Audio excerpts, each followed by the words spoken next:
जोहार, मैं आनंद कुमार और आप देख रहे हैं जनमन की बात। दोस्तों, आगामी विधानसभा चुनाव के मद्देनज़र भाजपा और आजसू के बीच सीटों के बंटवारे पर कोई अंतिम फैसला नहीं हुआ है। हालांकि दोनों दलों के बीच बातचीत लगातार जारी है। रांची में भाजपा के सह चुनाव प्रभारी हिमंता बिस्व शर्मा और आजसू सुप्रीमो सुदेश महतो की मुलाकात हुई है। जानकारी के अनुसार आजसू ने भारतीय जनता पार्टी को करीब 15-16 सीटों की सूची सौंपी है, लेकिन जो खबरें छनकर सामने आ रही हैं उससे लगता है कि आजसू को भारतीय जनता पार्टी 8 या 9 सीट से ज़्यादा नहीं देने वाली है। इनमें 3 सीटें तो उसकी सिटिंग सीटें हैं, सिल्ली, गोमिया और रामगढ़। इसके अलावा आजसू जिन सीटों पर दावा करेगा, ज़ोरदार दावा करेगा, उनमें बड़कागांव की सीट है, मांडू की सीट है, जुगसलाई, डुमरी और ईचागढ़ जैसी सीटें हैं जहां आजसू ज़ोरदार दावेदारी करेगा। लेकिन जहां तक मुझे लगता है दोस्तों कि फ़िलहाल भाजपा और आजसू के बीच 2 सीटों को लेकर मामला फंसेगा और दोनों पार्टियों का नेतृत्व इस मसले को कैसे सुलझाता है इसको देखना होगा। ये सीटें हैं मांडू और ईचागढ़। मांडू बीजेपी की सिटिंग सीट है, लेकिन उसके विधायक जयप्रकाश भाई पटेल लोकसभा चुनाव में बीजेपी छोड़कर कांग्रेस में चले गए। आजसू का भी वहां दावा है, क्योंकि 2019 के विधानसभा चुनाव में आजसू के तिवारी महतो जयप्रकाश भाई पटेल से बेहद कम अंतर से हारे थे। 2800-2900 वोटों का अंतर था। तो अब जबकि बीजेपी का विधायक पार्टी छोड़ गया है तो आजसू और कड़ी दावेदारी करेगा। लेकिन अब जनता दल यूनाइटेड ने भी सीटों का दबाव बीजेपी के आला कमान पर बढ़ाया है। मांडू से जदयू के प्रदेश अध्यक्ष खीरू महतो अपने बेटे दुष्यंत को चुनाव लड़ाना चाहते हैं। सरयू राय के जनता दल यूनाइटेड में शामिल होने से राजनीतिक समीकरणों में जो बदलाव आया है, उसके बाद मांडू सीट किसकी झोली में जाएगी, क्योंकि जमशेदपुर की सीट पर भी जदयू दावा करेगा, क्योंकि सिटिंग विधायक है वहाँ सरयू राय। तो अब क्या तालमेल बनता है, ये भी एक देखने वाली बात होगी। लेकिन आज मैं बात कर रहा हूँ ईचागढ़ विधानसभा सीट पर, जहाँ सुदेश महतो ने हरेलाल महतो का नाम लेकर भाजपा को भड़का दिया है और ईचागढ़ की राजनीति को गरमा भी दिया है। बीते 14 जुलाई को ईचागढ़ विधानसभा क्षेत्र के भादुडीह में आजसू पार्टी का विधानसभा स्तरीय चूल्हा प्रमुखों का सम्मेलन चल रहा था। इसमें आजसू के सुप्रीमो सुदेश महतो भी आए हुए थे। उन्होंने वहां पर घोषणा कर डाली कि इस सीट से उनकी पार्टी के senior leader Harelal Mahato NDA के उम्मीदवार होंगे। इस पर बीजेपी के जिलाध्यक्ष उदय सिंह देव ने मीडिया में कड़ी आपत्ति जताई और कहा कि सुदेश महतो का ये जो बयान आया है वह गठबंधन के धर्म के खिलाफ है और उन्होंने कहा कि ये सीट बीजेपी की है और इस पर कोई समझौता नहीं होगा। ईचागढ़ विधानसभा क्षेत्र से 3 बार विधायक रह चुके अरविंद सिंह उर्फ मलखान सिंह ने भी कहा कि ईचागढ़ विधानसभा सीट बीजेपी की पारंपरिक सीट रही है और यहाँ पर भाजपा का बेहद मजबूत संगठन है। ऐसे में आजसू पार्टी के सुप्रीमो सार्वजनिक तौर पर इस तरह का बयान कैसे दे सकते हैं। उसके बाद इस मामले ने इस कदर तूल पकड़ा कि इसकी गूंज भाजपा के प्रदेश मुख्यालय से लेकर दिल्ली हेडक्वार्टर तक जा पहुंची और जो सूचना निकलकर सामने आई उसके मुताबिक सुदेश महतो को बीजेपी के आला कमान ने कह दिया कि वे सीटों के बंटवारे को फाइनलाइज किए जाने तक किसी का नाम प्रत्याशी के रूप में नहीं लेंगे। दोस्तों, जहां तक ईचागढ़ का सवाल है, इस विधानसभा क्षेत्र का स्वरूप 1967 में हुए चुनाव में बना था। अविभाजित बिहार यानी अनडिवाइडेड बिहार में 294 नंबर की ईचागढ़ विधानसभा सीट, जो कि सामान्य सीट है, इस पर ईचागढ़ राजघराने के युवराज प्रभात कुमार आदित्य देव ने 3971 वोटों के अंतर से चुनाव जीता था। ईचागढ़ की राजनीतिक पृष्ठभूमि काफ़ी दिलचस्प है। यहाँ 2014 के विधानसभा के चुनाव के पहले तक पूरी राजनीति 2 नेताओं के इर्द गिर्द घूमती थी और ये नेता थे सुधीर महतो और अरविंद सिंह उर्फ मलखान सिंह। इनमें अरविंद कुमार सिंह उर्फ मलखान सिंह 3 बार विधायक रहे तो सुधीर महतो 2 बार विधायक रह चुके। सिर्फ 2014 का चुनाव ऐसा था जहां भाजपा के साधु चरण महतो ने जीत हासिल की थी। और अभी की बात करें तो सुधीर महतो के दिवंगत होने के बाद उनकी पत्नी को जेएमएम ने टिकट दिया और 2019 में उन्होंने चुनाव जीता, अभी भी विधायक हैं। दोस्तों, झारखंड अलग राज्य के आंदोलन में अग्रणी भूमिका निभाने वाले और झारखंड मुक्ति मोर्चा के केंद्रीय अध्यक्ष निर्मल महतो ने 1985 का चुनाव ईचागढ़ से लड़ा था, लेकिन कांग्रेस के उम्मीदवार युवराज प्रभात कुमार आदित्य देव ने उन्हें हरा दिया था। 1987 में निर्मल महतो की हत्या हो गई और 1990 में निर्मल महतो के भाई सुधीर महतो जेएमएम के उम्मीदवार बने ईचागढ़ से और युवराज प्रभात कुमार आदित्य देव को हराकर भाई की हार का बदला ले लिया। इसके बाद ईचागढ़ की राजनीति में अरविंद कुमार सिंह उर्फ मलखान सिंह की एंट्री हुई। उन्होंने इंडिपेंडेंट कैंडिडेट के तौर पर 1995 का विधानसभा चुनाव जीता। इसके बाद अरविंद सिंह भाजपा में शामिल हो गए और अगला चुनाव यानी साल 2000 का चुनाव भी जीता।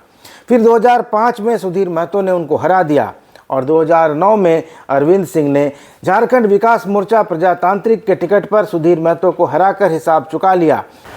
2014 के विधानसभा चुनाव में बीजेपी के साधु चरण महतो ने जीत हासिल की और 2019 में सुधीर महतो के निधन के बाद जेएमएम ने उनकी पत्नी सविता महतो को उम्मीदवार बनाया, जिन्होंने यह सीट एक बार फिर से झारखंड मुक्ति मोर्चा की झोली में डाल दी। अब 2024 का साल है, कुछ ही महीनों में, 1-2 महीने में चुनाव सामने आ रहा है। अरविंद सिंह जो कि भाजपा छोड़ चुके थे, एक बार फिर से बीजेपी में लौट आए हैं। 2014 में चुनाव जीते और 2019 में हारने वाले साधु चरण महतो का निधन हो गया है और भाजपा के पास अरविंद सिंह उर्फ मलखान सिंह के रूप में एक दमदार उम्मीदवार है, जिसके पास 3 अलग अलग रूप में चुनाव जीतने का ट्रैक रिकॉर्ड है, पहले निर्दलीय, फिर बीजेपी और फिर जेवीएम से। यह बताता है कि अरविंद सिंह चुनाव जीतने के लिए किसी खास राजनीतिक दल के वोटों पर निर्भर नहीं रहे हैं, बल्कि उनका अपना भी एक व्यापक जनाधार है। 1995 यानी 1995 से देखें तो यहाँ अरविंद सिंह, भारतीय जनता पार्टी और जेएमएम ही जीतता आ रहा है। इस बार के चुनाव में जेबीकेएसएस से जेकेएलएम बनी जयराम महतो की पार्टी की भी एंट्री हो गई है और इससे कुर्मी राजनीति करने वालों और कुर्मी वोटों के सहारे चुनाव जीतने की मंशा रखने वालों का समीकरण भी पूरी तरह से गड़बड़ा गया है। हाल ही में हुए लोकसभा के चुनाव में रांची संसदीय सीट से जेबीकेएसएस के उम्मीदवार देवेंद्र नाथ महतो को ईचागढ़ विधानसभा क्षेत्र में 38,564 वोट मिले थे, जबकि 2019 के विधानसभा चुनाव में ईचागढ़ से चुनाव जीतने वाली जेएमएम की सविता महतो को 57,546, आजसू के हरेलाल महतो को 38,836 और भाजपा के साधु चरण महतो को 38,485 वोट मिले थे। इस तरह आजसू और बीजेपी के वोटों का अंतर 400 वोटों से भी कम था। पार्टी को चुनाव आयोग की औपचारिक मान्यता मिलने के बाद 11 अगस्त को जयराम महतो ने चांडिल प्रखंड के बड़ामटाण फुटबॉल मैदान में एक विधानसभा स्तरीय बदलाव महासभा में जोरदार भाषण दिया। जयराम ने कहा कि ईचागढ़ में इसी क्षेत्र का उम्मीदवार दिया जाएगा और चुनाव के मद्देनज़र सभी विधानसभा क्षेत्रों से उम्मीदवारों से आवेदन देने के लिए कहा गया है। तो दोस्तों, ईचागढ़ विधानसभा सीट के चुनावी समीकरण की बात करें तो भले ही आजसू कुछ भी दावा करे, लेकिन हर नेता की जीत हार में पार्टी के वोटरों के साथ साथ उसके अपने वोटरों का बड़ा रोल रहता है। ईचागढ़ में अरविंद सिंह के पास करीब 30 से 35 हज़ार वोटर बताए जाते हैं जो उन्हीं को वोट करते हैं, चाहे वे निर्दलीय लड़े या किसी दल के सिंबल पर। अभी वे बीजेपी में हैं, इस नाते उनकी दावेदारी तगड़ी है। जहां तक इस सीट पर जातीय समीकरण की बात है तो यह सीट कुर्मी बहुल मानी जाती है। राजनीतिक, सामाजिक और आर्थिक तौर पर कुर्मी यहां डोमिनेटिंग कास्ट है। इससे गैर कुर्मी जातियों में कहीं न कहीं डर और आशंका भी रहती है कि अगर विधायक भी कुर्मी हुआ तो किसी विपरीत परिस्थिति में उनके हितों की रक्षा कहीं न कहीं प्रभावित होगी और किसी विवाद की स्थिति में, किसी तरह के लिटिगेशन की स्थिति में, किसी कंट्रोवर्सी की स्थिति में उनकी बात नहीं सुनी जाएगी और इसके नतीजे में उनके वोट वैसे गैर कुर्मी उम्मीदवार के पक्ष में चले जाते हैं, जिससे उनको उम्मीद रहती है कि वह वक्त आने पर उनके साथ खड़ा रहेगा। अरविंद सिंह इस पैमाने पर बिल्कुल फिट बैठते हैं। सिटिंग विधायक होने के नाते जेएमएम प्रत्याशी के रूप में एक बार फिर से सविता महतो ही यहाँ से चुनावी मैदान में होंगी। आजसू के नेता हरेलाल महतो भी चुनाव लड़ने के लिए बिल्कुल आतुर दिख रहे हैं, डेस्परेट हैं। खगेन महतो हैं और भी कुर्मी समुदाय के कई नेता चुनावी मैदान में ताल ठोकने को तैयार हैं। जेबीकेएस के बारे में मैंने बता ही दिया। लोकसभा चुनाव में जो 38,000 से ज़्यादा वोट देवेंद्र महतो को मिले, उनमें ज़्यादातर मेजॉरिटी वोट कुर्मी वोट ही थे। तो कुर्मी वोटों में इस बार भी ज़बरदस्त बिखराव होगा, इतना तय है। और फिलहाल राज्य में हेमंत सोरेन की सरकार है, इसके चलते एंटी इनकम्बेंसी का नतीजा भी, परिणाम भी जेएमएम को उठाना पड़ सकता है। कुर्मी को एसटी सूची में शामिल करने का भी एक मुद्दा है, जो इस बार जेएमएम को नुकसान पहुंचा सकता है, कुर्मी बहुल सीटों की जहां तक बात है। विधानसभा के मॉनसून सत्र में समापन के दिन अपने भाषण में मुख्यमंत्री हेमंत सोरेन ने आजसू के विधायक लंबोदर महतो की इस मांग पर कि कुर्मी को एसटी सूची में शामिल किया जाए, तो उन्होंने कहा कि क्या कीजिएगा आदिवासी बनकर, हम लोग तो आदिवासी हैं, तो हम लोग का हाल देख रहे हैं आप। तो मुख्यमंत्री की इस बात को कुर्मी चुनावी मुद्दा बना रहे हैं।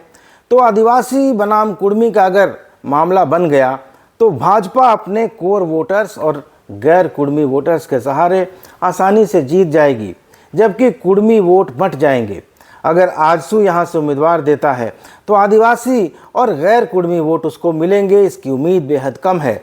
सुदेश महतो ने हरेलाल का नाम तो अनाउंस कर दिया, लेकिन हरेलाल के साथ एक जो माइनस पॉइंट है वो ये है कि वो एक कंट्रोवर्शियल कैरेक्टर हैं। बालू के इलीगल खनन यानी इलीगल माइनिंग में उनका नाम आता रहा है, इसको लेकर उनकी कंपनी के खिलाफ मुकदमा भी चल रहा है। इसके अलावा हरेलाल के नक्सली कनेक्शन का खुलासा भी तब हुआ था जब उनका नाम एक शहर के प्रमुख अखबार में छपा था। यह काफ़ी सुर्खियों में रहा था मामला। अखबार के अनुसार कई कांडों में वांटेड नक्सली महाराज प्रमाणिक ने पुलिस की पूछताछ में अपने प्रमुख पनाहगारों और मददगारों के नाम बताए थे, उनमें हरेलाल महतो का नाम टॉप पर था। हरेलाल जेल यात्रा भी कर चुके हैं। हाल ही में जिलेटिन की इलीगल सप्लाई के मामले में भी वे जांच के घेरे में थे। कोरोना काल में पुलिस की पार्टी पर हमला, फिर मुकदमा, फरारी, गिरफ्तारी और जेल जाने का उनका मामला भी चर्चित रहा है। तो हरेलाल महतो आजसू के लिए ज़रूरी हो सकते हैं, क्योंकि पार्टी को उनसे बड़ा आर्थिक बल मिलता रहा है, संबल मिलता रहा है। लेकिन जहां तक चुनाव की बात है, भाजपा इस सीट पर बेहद मजबूत है और भाजपा के पास 3 बार विधायक रह चुके अरविंद सिंह के रूप में ट्राइड एंड टेस्टेड नेता भी है। वैसे भी मुझे लगता है कि आजसू को कोल्हान में ईचागढ़ और जुगसलाई दोनों सीटें बीजेपी दे देगी, इसकी उम्मीद बड़ा कम है। जुगसलाई आजसू के खाते में और ईचागढ़ बीजेपी के खाते में जाने की पूरी संभावना मुझे दिखती है। अब देखना है कि सीटों के बंटवारे में किसको क्या मिलता है। हरेलाल बाजी मारते हैं या मलखान सिंह चौथी बार विधानसभा में एंट्री लेने की तैयारी करते हुए दिखाई देंगे। दोस्तों, आप ईचागढ़ सीट को लेकर क्या सोचते हैं, आपकी क्या राय है, इस पर कमेंट बॉक्स में अपनी प्रतिक्रिया ज़रूर दीजिएगा। चैनल को सब्सक्राइब कर लीजिएगा। अगले वीडियो में मिलेंगे, तब तक इजाज़त दीजिए। धन्यवाद, नमस्कार।